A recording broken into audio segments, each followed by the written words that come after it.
Hey, this is Trevor from History on the Move, and I'm coming to you from the B&O's restoration shop. More succinctly, I'm inside the tender of the B&O 5300 President Washington. And I want to take this opportunity to give you a little update we're going to try to incorporate another series into the channel called Restoration Review. And this will be maybe probably every couple weeks or so, or monthly, bi-monthly, whatever it is that we can see. So anytime there is a project here that is progressing, and we see that, especially as volunteers here on the weekends, we tend to see the progress of this stuff. We'll definitely give you an update. And my friend James and I, one of the fellow volunteers, he's back, and so he may be coming along on this ride as well, and pointing some stuff out, because he has some really good metallurgical and metal smithing background that he is really good at sharing. And so as most of you may or may not know, we have 3 restorations going on here. We have the American Freedom Train, or Reading 2101, B&O's 5300, the President Washington that I'm inside, and then the 3316, the Tavern Lounge boat tail observation car. And so with all this kind of moving at once, it's really neat to be able to bring this to you. And so things kind of happen, in different time spans through the lifespan of these restorations. So this is something that I want to be able to bring to you, because not everybody can get up here and see this stuff. And sometimes the museum doesn't offer a shop tour, on the regular. So why not bring it to you? So I hope you enjoy this new series. Sit back, relax, as James and I take you through 3 updates on these current restorations. All right, we're standing right now in front of the tender of the 5300, the President Washington.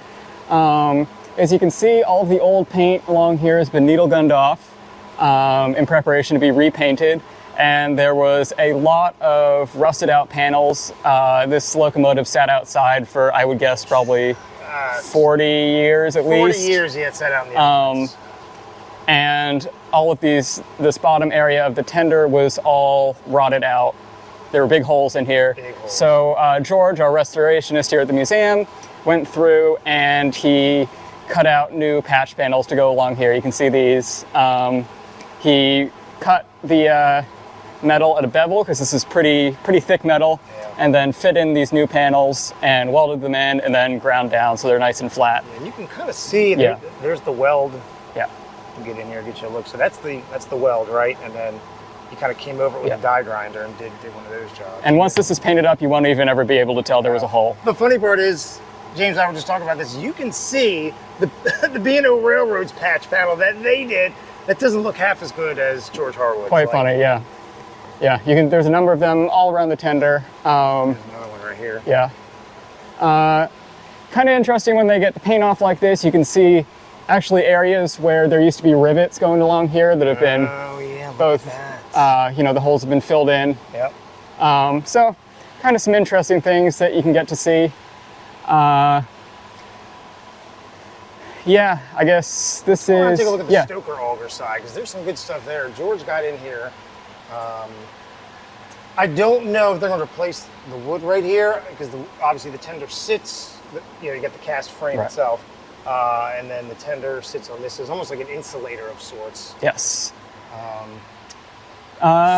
Here, since the tender's disconnected from the frame, you can see right here the Stoker motor.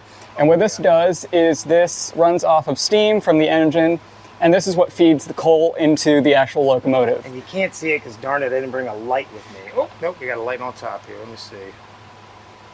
Can you see? There's a drive shaft that this thing powers. Yep. That runs.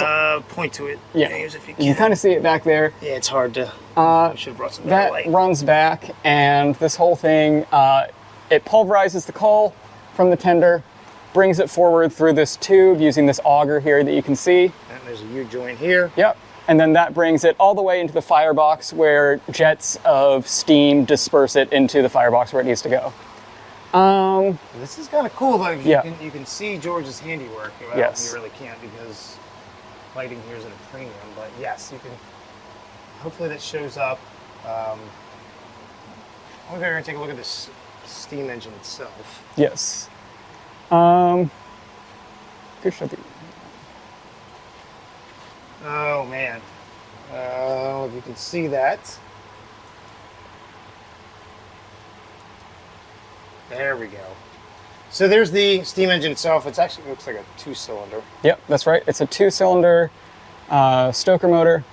Standard Stoker company. Yep. These were pretty common in a lot of larger steam engines, really because the volume of coal wasn't, as steam engines got larger and larger, it wasn't really something that was able to be shoveled by hand.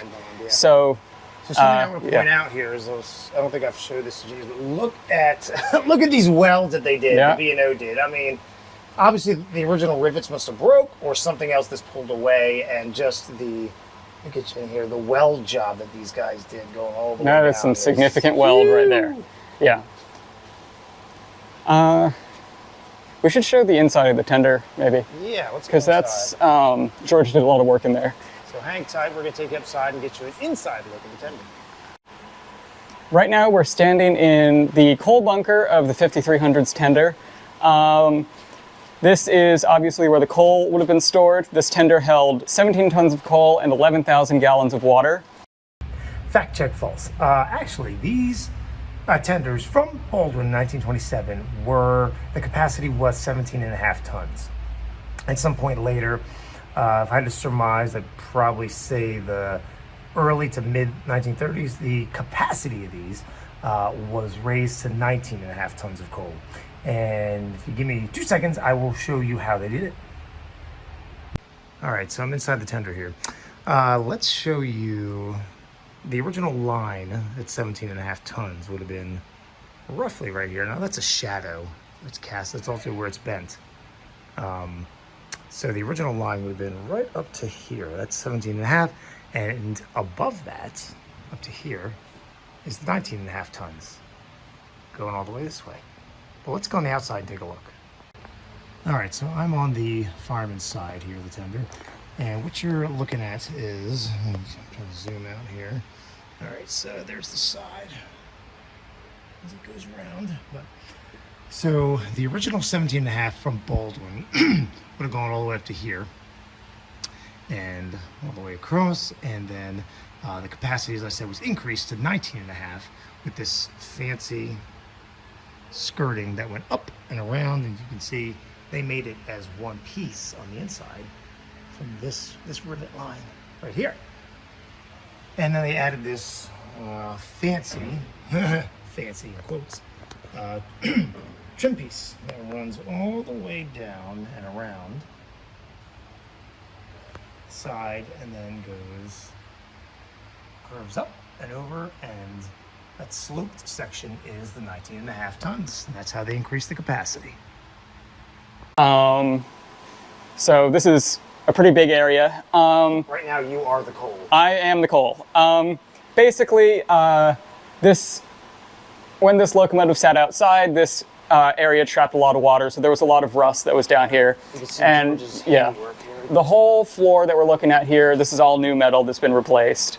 And there's the stoker auger. Yes, and this gives us a really good look at the stoker auger, which would have crushed up the coal and taken it forward using a big screw. Yeah, there's Some of this stuff, we're going to openly admit we're not steam guys. Like, we don't work on this stuff. But like, you know, we'll see stuff like this. If you know what it is, write it in the comment section. Don't say it's rusty. We know that. Just if you know what it is or what its purpose is, please drop that in the comments, because whatever that is, it also has it on the other side as well. But yeah, well, let's get on the back of this thing and we'll get you a good look there at what that looks like. All right, so James and I have ascended the tender here Yep. with the back of it. I'm going to point out a few things. James, take it away. right here, this is the water fill box. This is where they would have replenished the water at stops. This was built all new by George. Look You can at see- the craftsmanship yep. on this thing. I mean, he did the rivets himself. Yep.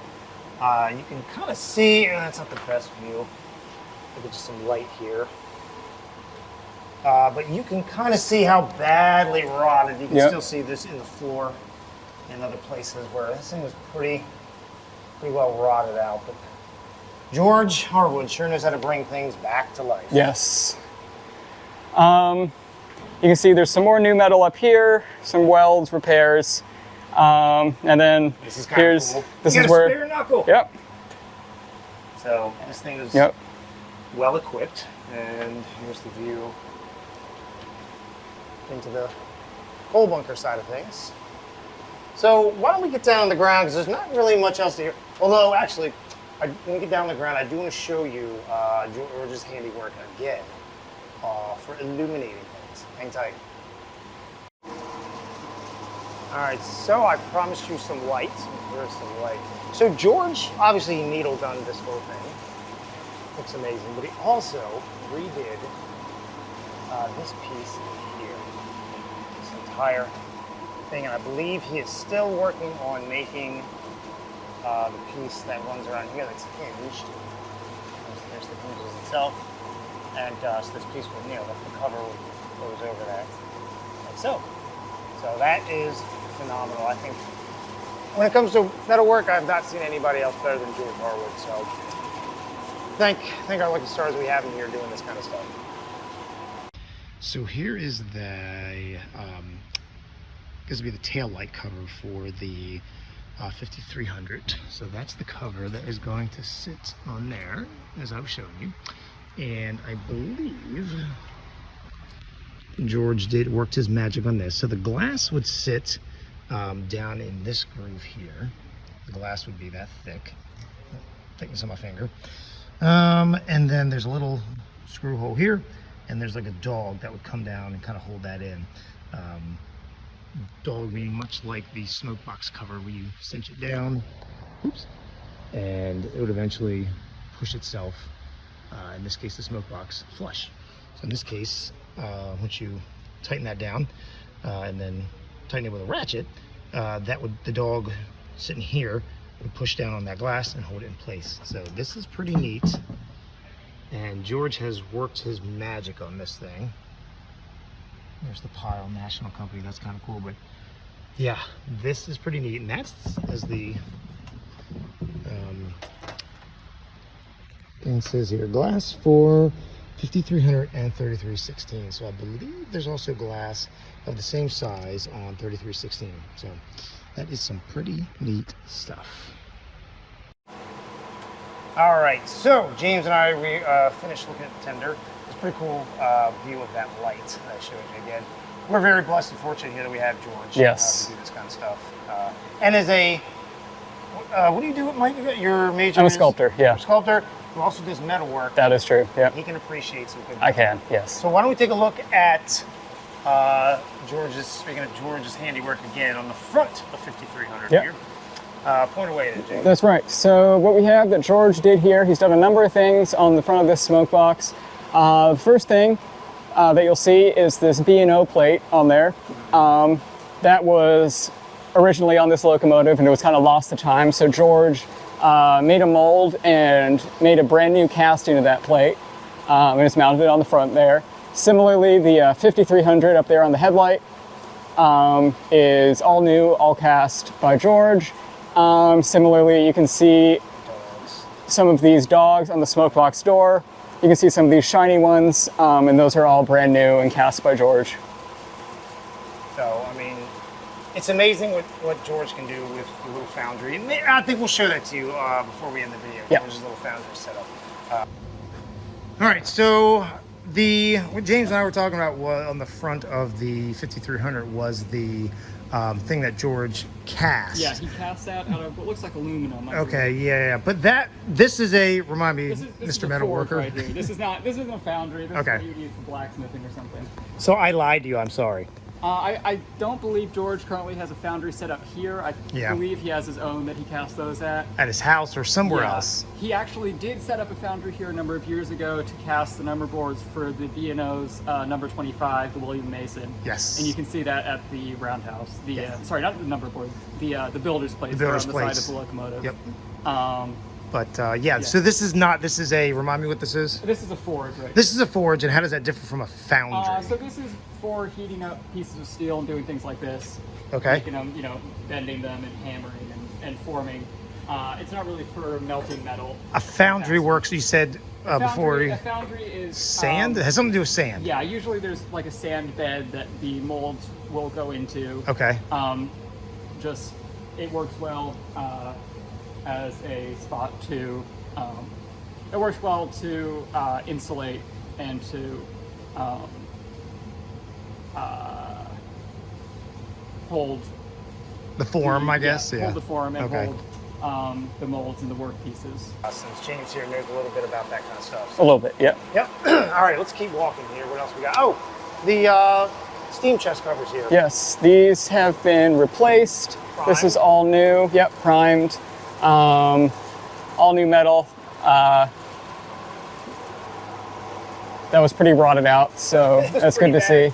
You can see on the bottom of the boiler here, George has taken off the boiler jacket, and in place of the lagging, he's placed these boards. Since this is a cosmetic restoration, yes. Really just the bottom jacketing needs something to mount to. So that's the point of these, and you can see that's all been primed. These look like 2x. These are probably just dimensional lumber 2x you get. I would imagine so, yeah. They just glued them in place. Because again, this thing is not designed to steam. This thing is designed just to do, just to look pretty. Yeah. And represent the president class of locomotives. And the B&O really ran these things hard at the end of steam. Oh, yeah. So these would need a lot of work before they'd be in any condition, before this or any other B&O locomotive would be in any condition where it would be able to run. You can see back here along the firebox, this is kind of the original condition this was in. We'll go on the other side and Yes. see what George did over there. But yeah, just keep that in mind. This is what it looked like in the North Car Shop before it came here. In case you didn't know, this is Out of steam. And right here, here's some work in the brake system. You can see George fabricated these. Caps and Yep. covers, and I mean, again, you don't get any better than George. Yep. I would stake my reputation. Whatever. Yes, as we walk around the back of here, you can see this is the part of the, this is the back of the other back of the U-joint. It's pretty rotted away, but this is the other part of the auger that would have brought the coal up into the firebox right here. As we keep moving around, you can see this is the back of the injector that George fabricated here. Would have hooked up to there. Yes. As we can come along here, you can see this has all been needle gunned. So this is being prepared for paint, being prepared for primer. Yes, this is all, like James said, this is all needle gunned. Yep. And so here's a fun little tidbit I want to point out, is this used to have, we'll show you a photo on the inside of the paint booth here in a minute, but this used to have a cladding, a giant metal sheet. You can see evidence of that. Yes. From these threaded posts. Yes, and you can see a number of those. Out here. A number of these. So I talked to George a couple weeks ago about this, and they are planning on putting that back. Yes. They are planning on putting the cladding back on. Yeah. There, so. And you can see there's this jacketing around the air compressor, that's all new. Similarly, bottom of the boiler has been primed, had these supports put in place. And as we come back around to the other set of cylinders, we can see that this has all been jacketed. This is all new metal here. And We should go up top and have we can, top side. we can There's have some a good look. stuff up there too. Yes. So right here, we're looking at the smokestack. You can see that there's been a lot of work done here. This has been It's been pretty heavily welded. yes, sandblasted, and then there's been cracks in some of these brackets that have been repaired by welding. You can see that's Ground kind down. of, an initial weld here, and then this has been pretty ground down right there. If you know, like a before and after. That's there right. Before. and this is a big cast part, and if you know anything about welding, you'll know welding to cast metal is really difficult. So this is some very good handiwork by George. So let's move back here. Yep. I think we'll stop the 5300 here because this is where George is currently working. Yes. It's a sand dome here. Yeah, and you can see, I'm not sure exactly what this is going to okay. be, but So yeah. I'm going to tell you what this is because Yeah. I was here last weekend looking at this. So if I have a photo of this, I'll flash it up on the screen. If I don't, well, shame on me. But I think I do. I do believe. So anyway, this used to be depressed, not not sad, but I guess it was sad. It was depressed. It was pushed in. Ah, yes. So this was caved in, and these two things on the top here, this is where the sand, you pull these covers off and sand from the tower would go in. Anyway, so George welded up these impromptu brackets, drilled holes, and used the overhead gantry crane here to pull that back out. Very similar to body work yes. on your car. You're pulling dents out. That's what George is doing here. He's pulling the dents out. And this is that is some substantial steel. Yeah, it is. Yeah, it is. So, yeah, this will be interesting to see, right? 'Cause this is pretty much where George is working ends for now. Obviously, he'll keep working on this, but all this has been needle gunned down to bare metal. There's still, there's the steam dome back here. Yep. You can see the three things, the appliances in front of the steam dome here. Those are the safety valves. It's missing one, and they're in the builder's photo, and in most of the photos, actually all of them, there is a cover that goes behind that. So I'll have to ask George next time I see him, is the cover going to be redone? I'm kind of curious myself. So anyway, we're going to take you inside of the paint booth and get you a good look at the other restoration that's in-house, if you will, 3316 the Washington, the motel observation car. Hang tight.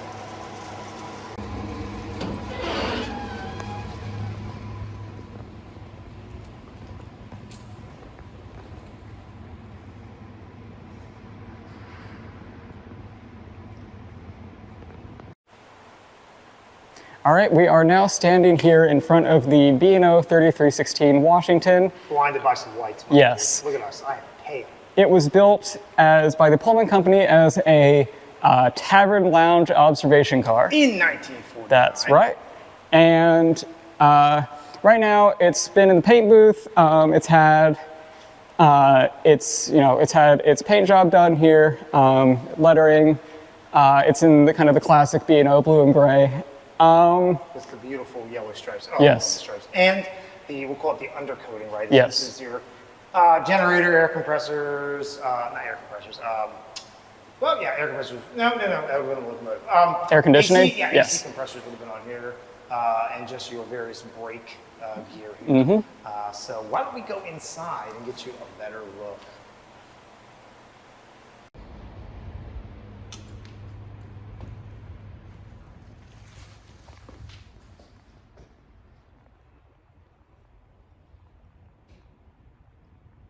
Okay, so we are inside of 3316. I'm going to walk through a few things with you because I've been talking to JB Partridge, who is the project manager and restorationist here. He does a bit of that too. So one thing he pointed out was he was able to get this panel off here, and this is all of your brake. So anytime they did shoving moves, right? This is for the conductor. There is your brake pressure gauge.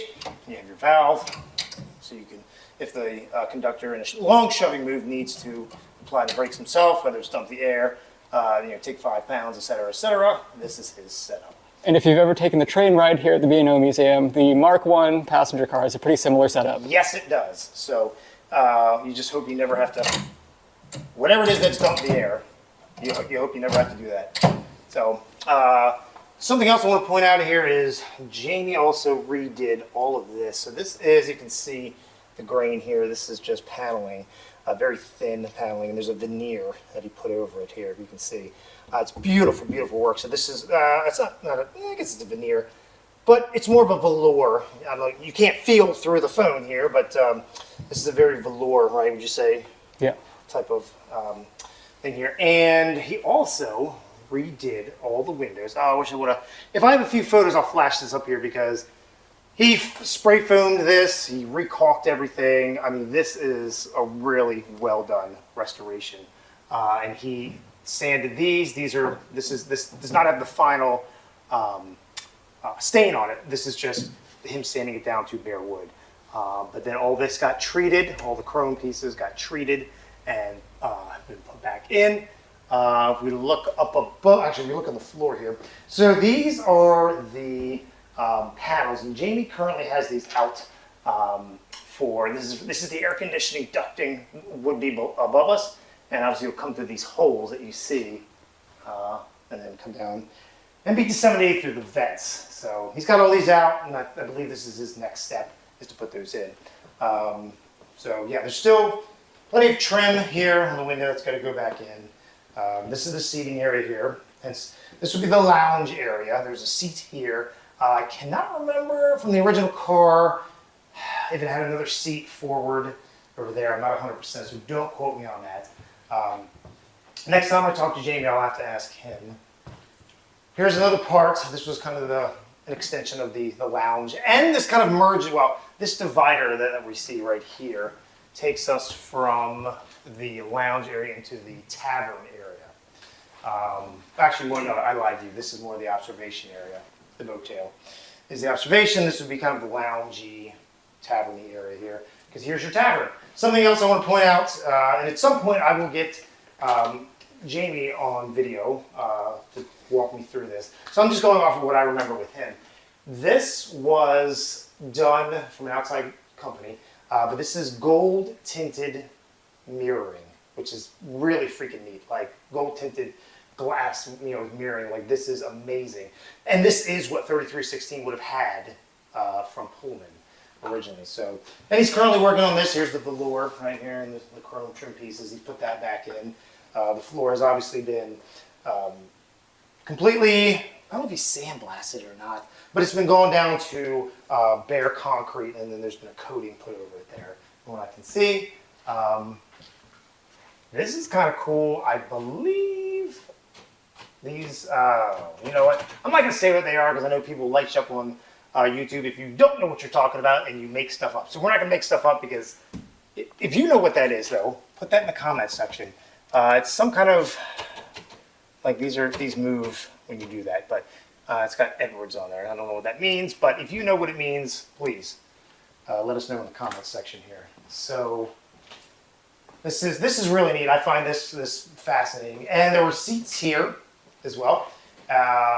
Something that's even more cool is this is the original art that was in here. So the cherry blossoms time in DC. This is the original. Jamie had this protest. It's behind a wall of glass anyway, or plastic. But it's still, this is epic. This is kind of the highlight of the car. This is what made the car very unique. And this car has a sister car named the Chicago. And that is out in, I forget the name of the town, but it is south of Cincinnati across the river in Kentucky. It's at the one of the railroad museums there. It does not look anything like ours. It is in really bad shape. But this car did have one sister called the Chicago. So we'll take you on the other side and we'll get you another view of this. And then we'll take you out to the Freedom Train. All right, so we move to the other end. This will be the east end now of the Tavern Lounge observation car. And yeah, sorry about the lighting. It is heinous. That's my new word of the week. But if you look here, we can't really go in here because I don't want to disturb Jamie's process here. But further down, and eventually once this dries and gets opened up, we'll take you back. But there is a steward's area, room that's being restored. And Jamie's been looking for parts for that, trying to find different chrome pieces, etc., etc. But you see here, there's a bathroom with the typical Pullman handles and chrome and all that stuff. Eventually, that will be cleaned as well, and will make it look like brand new, a la 1949. So that I think is pretty neat. Obviously, all this in here has been painted as well, and that's really that's the big update for this. But we're going to take you outside now and take a look at the Freedom Train and talk about that. All right, we are now standing in front of American Freedom Train number 1, also known as the Reading 2101, a T1484. This has been, similarly to the 5300, the President Washington, this has spent the better part of 40 years sitting outside, and it is in rough shape. So yes, currently we are having a restoration done by FMW Solutions. And you can see the front of the engine has been media blasted to get all that rust and old paint off. You can see all the media here on the ground. This thing was last painted about 45 years ago with, we'll say, less than high quality paint. So it's pretty much all flaked off. So there's a lot of rust on it. The boiler jacketing has been removed, and that kind of gives a little bit of a different view of the engine. You can see these big steam pipes going in there. Jacketing on the cylinders has been removed. And that's all actually all, oh, sorry. So this is all right here. So there's a dome there. I'm not Yep. sure which one that is. That I believe is the steam dome cover. And then you got the sand dome cover down here. Yep. They anything that they've media blasted, they've primed. Yes. You know, so you can see the front of this Yes. has been just rattle canned. So as they media blast, they quickly get some primer on it. Because otherwise it will rust like that if it's bare 'cause metal. If you have never been to Baltimore, where it's hotter than Dante's Inferno and humid, Yes. more importantly, you will know that things rust very quickly here, Yes. like that. So let's go back to it here. So that's really, I mean, that's honestly the only update we can give you is that FMW Solutions has come in. And they've started, like James said, they started doing the media blasting here, and they've gotten the jacketing off, and it kind of really gives you a good look as to what this thing looked like. It's just a bare, basic model here, you know, and so yeah, I think we'll end it there. There's not much really else to talk about. We will keep you posted though as we go along, as things begin to unfold, and we get some new and more fun updates for you. So this is Trevor. This is James. From History on the Move. Stay tuned. We got some fun stuff for you, and especially as our train goes by. Is there anybody on board? That's like 5 people. But anyway, signing off. Trevor, James. History on the Move. Stay tuned. We got some good stuff coming your way. And remember, get out there, make history, discover history. It's a blast, let me tell you.